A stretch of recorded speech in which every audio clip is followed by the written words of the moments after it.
Is speed bad in EpicSeven? Long story short, the answer is yes and no. I don't care if you're a new or old player, you always get that exhilarating rush when a roll lands into speed.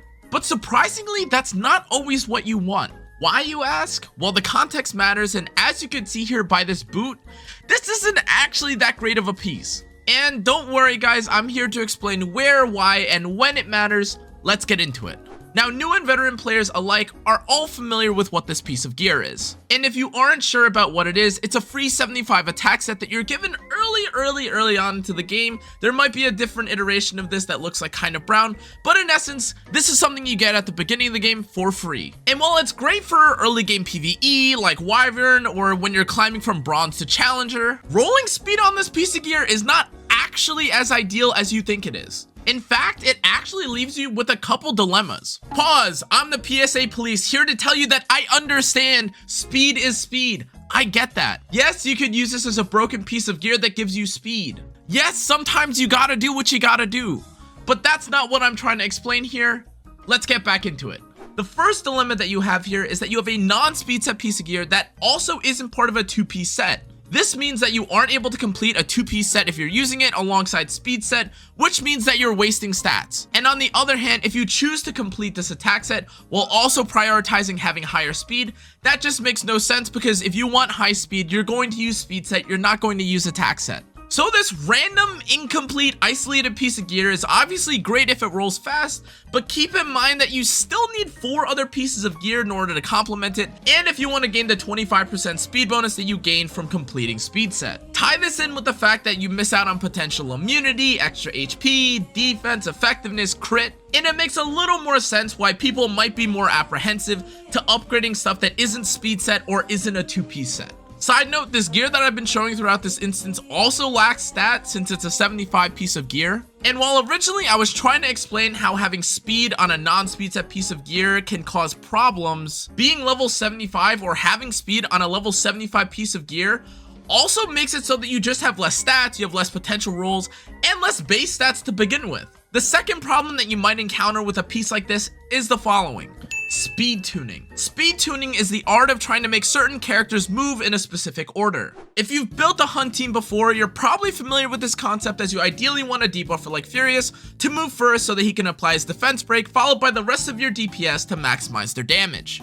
Now in this case, speed is very important, but not in the traditional sense. Characters on this team do need to be faster than one another in a particular order, but if you are advised to make Furious go fast, we aren't talking about making him at 300 speed. He just needs to take his turn ahead of the other damage dealers. Now, the attack set we talked about earlier, and as you can see on your screen right now, is clearly usable, but if you're trying to gear your characters and check stat breakpoints, it is worth noting that having too much speed can actually be a burden. A perfect example of this for people that aren't building Wyvern right now is on the Banshee 13 team when you're trying to speed tune with Vivian. One of Vivian's exclusive equipments gives her 50% combat readiness push after she uses it, which normally allows you to cut ahead of your DPS and clear out all the mobs and adds here. But if your attack, destruction, or whatever 4-piece set of gear that you used has too much speed on it, your Vivian might actually not be fast enough to cut ahead of your other DPS and will result in a failure of the Banshee 13 one-shot. Now, of course, there are hundreds of instances where speed is useful, and I'm happy for all of you that end up rolling speed. Haha, great. Hope you guys are faster than me soon. But the point of this video is to draw attention to the fact that even speed, which is the most important stat for 99% of players in this game, does need some research, consideration, and preparation before you just slap it on any character. If we circle back to the hit set boot that I mentioned before, you'll also notice a pretty important aspect of speed. And that's the kind of gear it's on, as well as the main stat that it comes alongside. Now, of course, 23 speed is great, but you're looking at an HP main stat boot. This is potentially usable on characters who want more health while also needing speed, so maybe Crow, knights like that. But in general, speed main stat boots are king, so the 23 speed can work in certain niche builds, but this is the exception, not the norm. On the flip side, boots like this can be used on damage dealers who also don't need that much speed. But if you guys let me nerd out for just a second, I'll explain to you why this isn't actually that good for you. A speed main stat boot with attack percent rolls will always have more potential than an attack percent main boot that has speed rolls.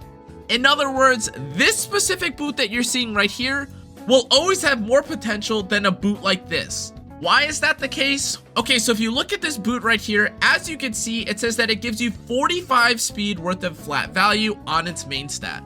Now, if you want to be a little more technical, the reason why speed as a flat main stat has more value than attack percent as a main stat on this boot, the reason is because of how speed rolls and how attack rolls in this game. But as you can see, attack percent has a max potential roll of 8%, whereas speed has a max potential roll of 4%. Now, with that being the case, you can assume that 4 speed is equivalent to 8 attack. So in other words, for every 2 attack that you have 1 of speed.